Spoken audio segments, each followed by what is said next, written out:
All right, jabronis, we're back. And just like I said last week, the thankfulness and gratefulness of Thanksgiving right out the goddamn window. The media flooded with garbage. People posting absolute trash on social media. Black Friday, Cyber Monday had people all hot and bothered to get their sales and their deals at the expense of anybody else. They didn't give a shit. And it's clear that most people are still not listening to this show. I mean, besides the fact that there's only like 40 to 60 listens a week, the fact that nobody is out there being thankful and grateful past the holiday is a further proof positive that nobody's listening to this shit. If you haven't listened to it, if you skipped over and are listening to this now, go back and listen to that.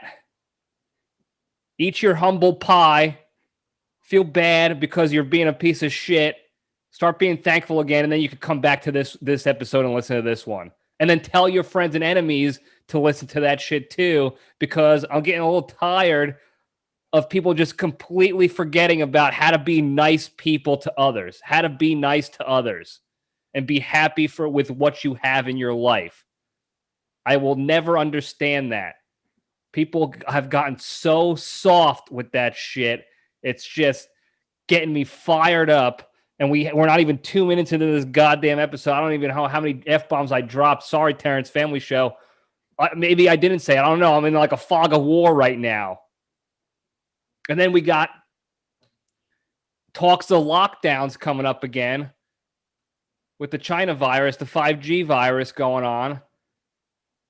Because that worked so well the first 18 times they've tried it, crushing people's businesses, people spiraling into deep depressions, suicides off the charts, domestic abuse off the charts.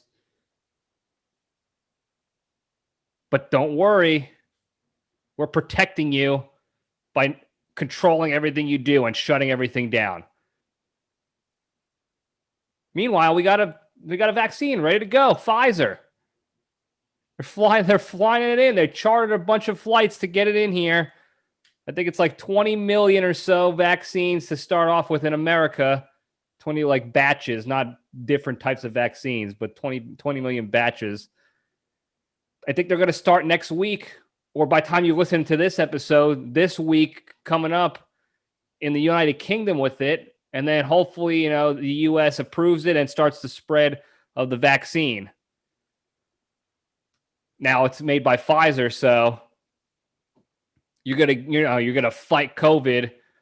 You're gonna have a raging bone daddy for 3 to 4 hours. Anything past that, you should probably call them as they tell you to do. But it's good things are coming. Yet people, the media especially, still love pushing that chaos and that negativity, and that spills over into our personal lives. Because that's all you see when the market is flooded with that crap, the doom and gloom, the negativity, the trolling, all the shit we talked about last week. That's all you're seeing when you wake up in the morning, you turn on technologies.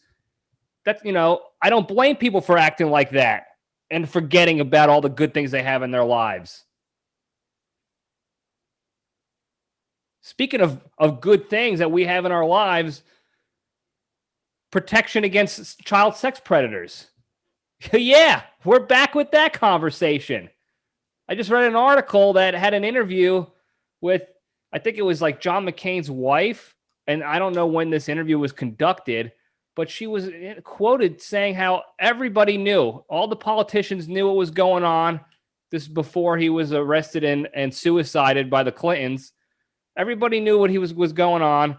Nobody did anything, and she said, and I have no idea why. To this day, I don't know why nobody did anything about it, ever. They all knew what was going on, and nothing was done. Now, that article is not going to be in the mainstream media, or nobody's going to be posting about that on Instagrams or Facebooks or anything like that.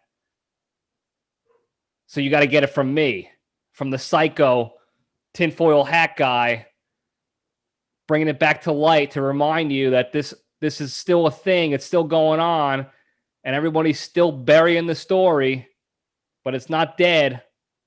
So pay attention to that shit and be happy that you and your loved ones are not getting child stooped by politicians and covered up, and there's nothing you could do about it now. So be thankful for that. Now on to real news. Get this, real news. In otherwise reputable newspapers, I think it was like at least 4 different news, quote unquote, news organizations that claim to be, journalists posting news articles. New York Times was one of them. I think NPR was one of them. Some other dickbag organization posted this, and it was all over the media too, was that Joe Biden was playing with his dog and hurt himself. I don't know what he did. He pulled a hammy or something. I don't know. But that was the news flooding the market today or this week. This past week. I don't know when you're listening to this shit. But that was the news. We got election investigations going on. Russia probe investigations still going on. We got guys still overseas fighting wars we shouldn't probably be in. But the big news of the week, there's none of that crap. No updates on that. It's that an old ass white dude fell while playing with his dog and now he's hurt. That's it. That's the news. And then there's other organizations that spend their entire time talking about the organizations posting the news article or the dog article. So you have like Biden dog inception going on, where you have news articles being posted, media talking about the news articles, and then other media talking about that media talking about the news article about the Biden dog. That's what we got going on in this country this week. And you wonder why I come back to this hotel room like a Ted Kaczynski serial killer and pull my chest hair out in anger and frustration that this is what we got to deal with all the time. You wonder why people are so depressed and out of their minds lately, protesting and rioting. They're losing their shit because this is what's going on in this country. This is what people consider important. Dog injuries. Unbelievable. We got to, whatever. Let's get positive here. We got to get out of this negative shit going on. So let's calm down, Libretti. Cool your fucking jets. Sorry, Terrence. Family show, I know. Let's step into the cage, though. Okay, let's run. All righty. Today's cage fact is sponsored by Fangool Gabagool, the first delivery service that specifically delivers from Italian delis only. So if you're tired of going on all those other delivery apps to get yourself a meatball sub and you're not seeing your favorite Italian deli or establishment on there, well, now you got a place to go. Fangool Gabagool. Download the Fangool Gabagool app today and use the promo code Mozzarella for $5 off your first order. Look, guys, I got the call from this establishment doing this delivery service, and they wanted to sponsor the show, and I lost my mind with excitement. Could you imagine being able to just call up and ordering delivery Italian subs or a breaded chicken cutlet with a little prosciutto on top, some sliced mozzarella on top of that, sprinkle in a couple of roasted red peppers on a toasted Italian roll. Fangool Gabagool is right. I can't stop thinking about it. That's all I've been thinking about is getting delivery Italian deli. You don't see that. You certainly don't see it down here in Virginia Beach. So look, if it's in your area and you find out it's a real thing, do it. Get it done now. I know my brother's probably looking into it. The Cigar Architect, Nikipedia, Nikki Sticks. I don't know. He's looking into it, I'm sure. All my other Guido friends, Helmet, he would love to get a to-go cutlet delivered right to his house for his sausage fingers to wrap around. Hold on. All right. What were we talking about here? All right. The cage fact. Okay. So this is a quick one. It's a no-nonsense one, but I want to bring it up because, again, I'm getting a little frustrated with people constantly dogging on Nick Cage, thinking that he's a joke and that he doesn't make good movies anymore. Well, I got news for you. There's a new movie coming out. It's a sequel to a smash hit family movie called The Croods. All right? It's coming out soon if it's not out already. And who's the voice of the main character in it? The father figure, Grug, I think his name is. Grug. It's Nick Cage. Main character. Smash hit movie, 2020. Okay? That's all I got for the Nick Cage fact because I want to shut you haters up and let you know, once again, he's the greatest of all time, the greatest to ever do it. The range on him is unrivaled with his acting ability and range. He's playing a caveman. And he did it once before, maybe twice before, and nailed it. All right? So go check that out whenever that comes out. I'm still heated.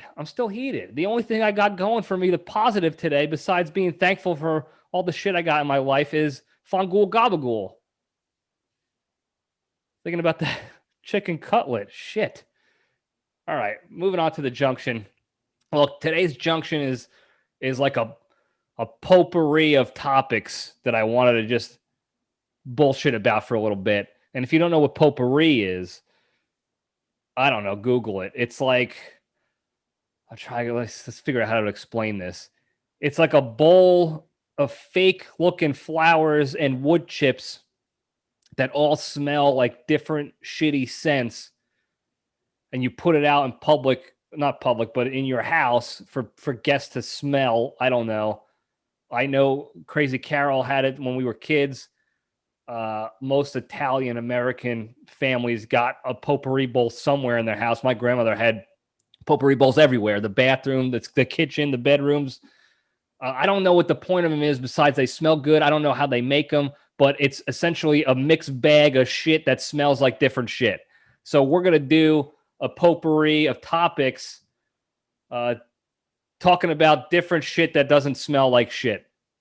So the first thing I want to talk about while we're heated is kind of going back to what I talked about several episodes ago with the sheeple out there that follow any stupid bullshit social media trend that's going on. This trend that I want to bring up is, what the hell is it? It's the Spotify one. Now, I'm not cool. Like, I'm not up to speed on all that shit that happens at the popular stuff, like the TikTok shit that's popular or celebrities or musicians that are up and coming or whatever. I'm behind the times on all of that. All right. So I don't really follow what's going, trend wise. I'm behind it. So I saw this, I don't know how many times today on Instagram stories, people posting their Spotify, like popular songs that they listen to all year, like what their favorite shit. And they post it for everyone to see. Like, this is what I listened to all year. And I think they did this last year too. I don't know. But it's just reminded me of how, like, just simple-minded and I don't even know the word to describe it when you're a non-leader, when you're a sheep. I don't know the adjective to describe it. But when you do that, that's what I'm talking about. It's just so mind-boggling to me how many people can just look at something that somebody popular might be doing is like, I'm going to do that too. And then everybody just follows suit. Unbelievable to me. It's such a stupid, nobody gives a fuck what music you listen to all year, Randy, Salvatore. Nobody gives a shit that you listen to Dominic the Donkey 5,200 times this whole year. Stop flooding the stories, the IG stories and Facebook shit with that garbage. I don't understand it. And nobody can answer the question why. Like, why did you post it? Oh, everybody else did. That's why. And I don't like this. I don't want to say it, but it just, because I don't want to feel like my parents or my grandparents or anybody who said that when we were kids. But like, if everybody jumped off a bridge or stuck their dicks in an electrical socket, would you do that too, just because everybody else is doing it? I would hope not, but I feel like you might. It's just ridiculous how easy it is to convince people to do stupid, pointless shit with no why behind it, no reason, no actual justification at all. Nothing. And people will do it. I don't get it. Stop doing that. Stop it. It's not that hard to just not do it. That's it. You look at people doing a stupid Tide Pods challenge or the cinnamon spoon challenge, all this other stupid shit that everyone's doing. You just don't do it. Just look at it and move on with your life. And guess what? You're going to be all right. Because you were all right before this thing existed. You were still living and happy and free. And you're going to be again too after that. Just don't fucking do it. I don't understand. I don't know how many times I have to say I don't understand why people are doing it. I'll never understand that. That whole sheep mentality of just like, oh, it's comfortable, so I'll just follow the crowd blindly like a goddamn idiot. Man, this is supposed to be like a positive episode, so I got to think it back to the Fangool Gabagool. Did you ever try the buffalo mozzarella cheese? Like that fresh cut? Put that on top of the prosciutto? On top of the chicken cutlet? With the roasted pepper? Shit. Toast the bun a little bit before you assemble the sandwich.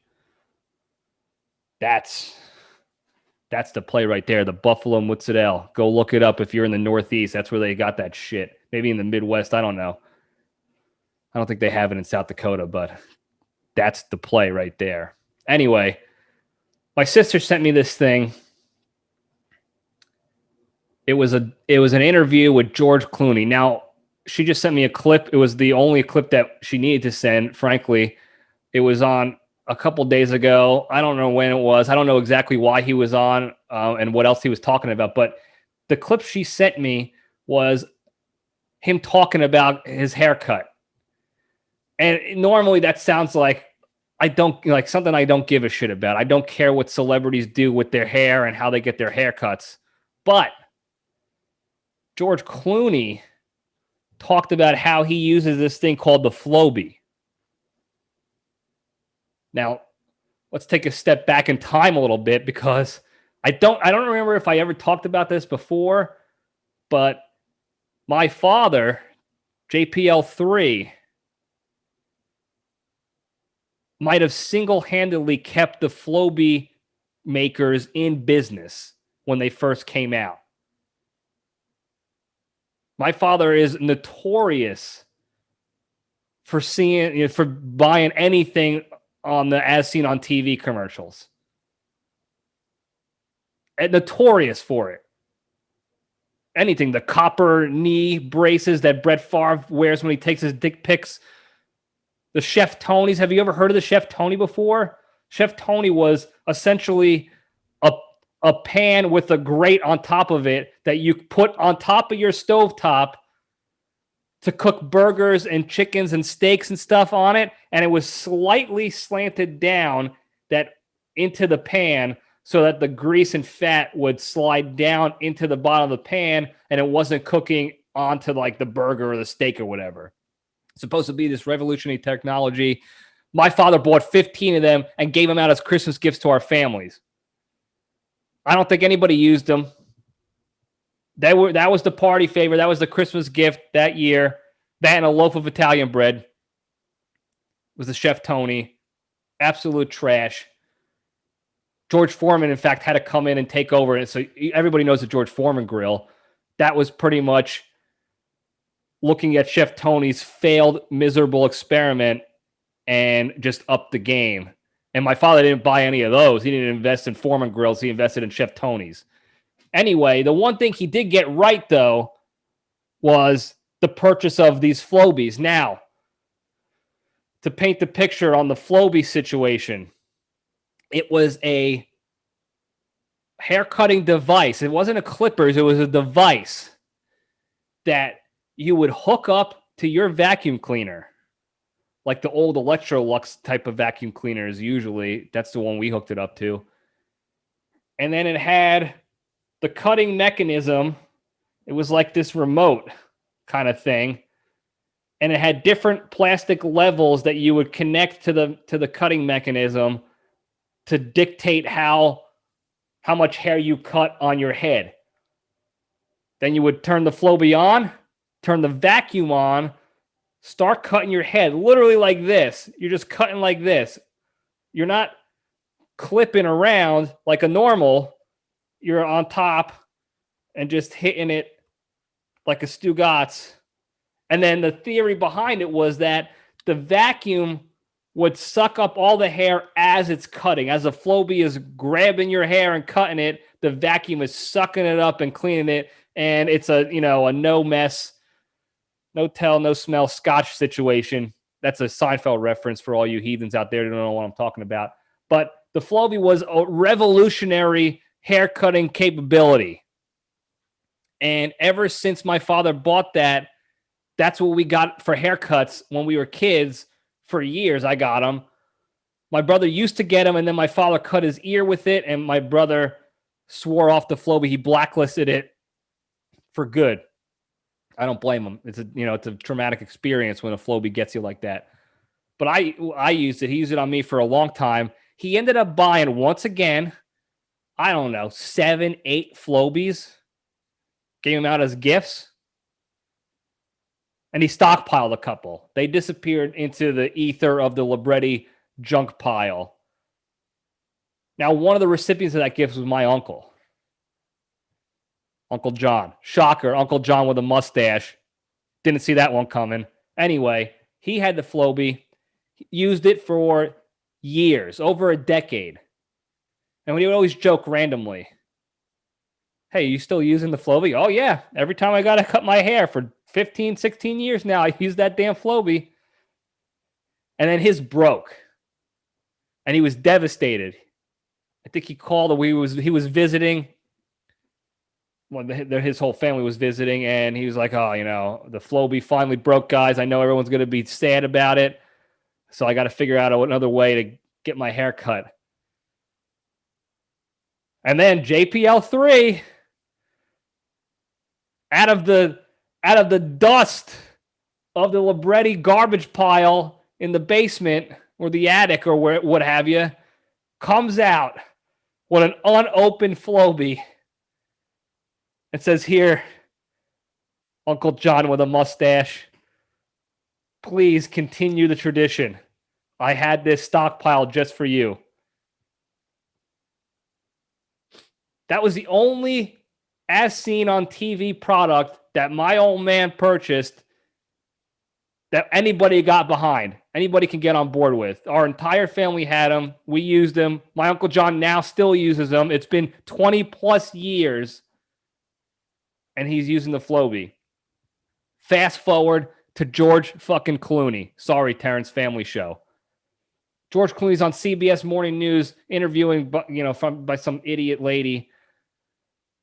And she asked him about his hair, of course, because that's important stuff that you want to hear about. And he's like, "Oh, yeah, I cut my own hair. Been cutting it for years." She's like, Well, how do you do it? He goes, oh, I have this thing called the Flobee. As soon as I heard that, my jaw dropped. Almost as much as when I think about that chicken cutlet sandwich from Fangool Gabagool. Man, that would be so fucking clutch right now. But my jaw dropped like I cannot believe George fucking Clooney uses the Flobee. Besides pictures of my niece and nephew, I think that was the best thing my sister has ever sent me in the last 10 years. That video clip of him bragging about he purchased it as seen on TV 20 plus years ago and still uses it to this day. George Clooney, one of the all-time great looking actor fellas, in the closet actors. One of the best to ever do it. Uses a Flobee. JPL3, I gotta give it to him. I don't know what to say. I can't say thank you, or like I don't want to blow too much smoke up his ass, but he was ahead of his time in that. He bought them out. He kept them in business long enough that they can sell to George Clooney to be able to use. So if you're going 6 degrees of separation here, my father is the reason why George Clooney has such a good head of hair. And I just came up with that myself because that's the way this critically analytical brain works. And this is why I tell you to start thinking like that, because then you connect the dots live right there on the spot.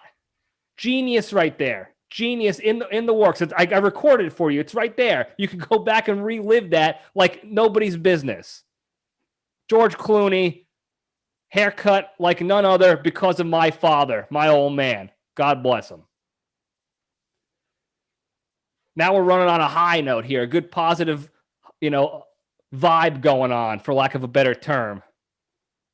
Now I want to talk about the gym session I had today real quick to kind of finish this out, because this was a bit of a roller coaster of emotions for me. And I'm going to tell you why. So I've been going to this gym here on the base that I've been working at. It's a top of the line gym. It's millions of dollars for this gym, this fitness center. All the varsity athletes go there in the military. It's unbelievable. I have no business being in there. In fact, I feel like an imposter every time I walk in there that I'm even allowed in the same facility as all these top-notch guys. But usually I've been able to work out when nobody's there. It's like me and 2 other folks. Most of the time I'm actually by myself, and it's fantastic. So I've been going there working out, and I was crushing a deadlift day, doing a lot of different types of like deadlift type of exercises to work on the legs a little bit.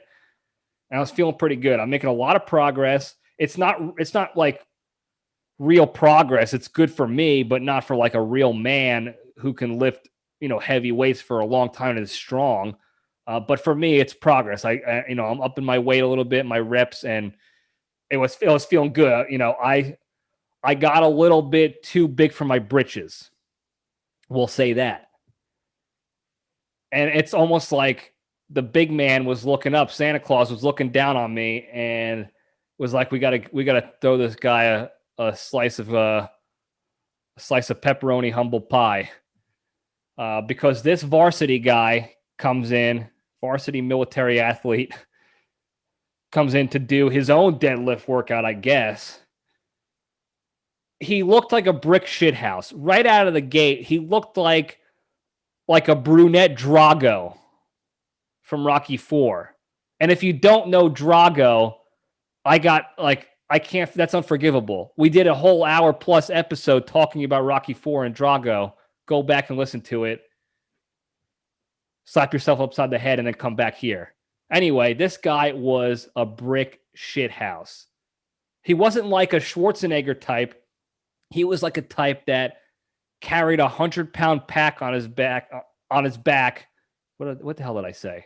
Pack on his back with a gun, hiking through the hills of Afghanistan or Iraq or wherever for miles and without breaking a sweat. He's that kind of guy. killing bad guys, Rambo style, like nobody's business. He comes in, sets up his weights for a deadlift session. He reps a warm-up of 10 with my max weight.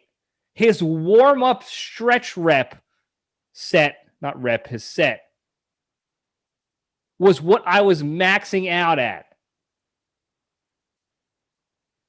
Warm-up. And then he proceeded to do 4 more full sets of 10 with increasing weight. Like a goddamn animal. Completely deflated me. Completely deflated my ego, my confidence in myself. All the progress I had made mentally and physically and emotionally was right out of my ass deflated. I couldn't, and I looked at it, I just gave him like a head nod, like, you're better than me. You're better than me, and I know it. I'm JV, you're varsity. This is why you are there, and I am here. But then I had to, like, I couldn't just quit. I couldn't just go leave the gym with my tail between my legs like a jerk off. So I had to pretend, at least, to try to compete with him a little bit, to let him know, like, this is not over yet, buddy. So I slap on a weight vest. I get on the tactical treadmill that they got that you can incline almost straight up. And I hit the tread trails for a little while, broke a sweat doing that. Staring right at him, let him know. Inside my heart, I'm almost dead. I'm almost knocked out. He almost has me. But the eye of the tiger is piercing him right across to the gym while he's doing his deadlifts to let him know that I'm not dead yet. I'm still here. I'm going to make the team one day. I'm going to make varsity one day. I'm not going anywhere. Meanwhile, my legs are on fire. My confidence is 0. And all I kept thinking was like, it's like somebody was, I was on the Truman Show. Somebody was watching me big dicking around the place after a couple good sets of deadlifts for just me and just sent this guy in.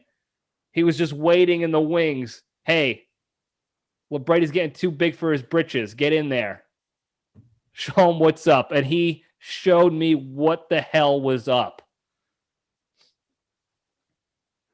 But I got a little bit back. I got a little bit of that confidence back, that satisfaction, that successful feeling of being a champion again, because I finished that little treadmill hike run, how you doing, that I was doing, which was extra. I wasn't planning on doing that.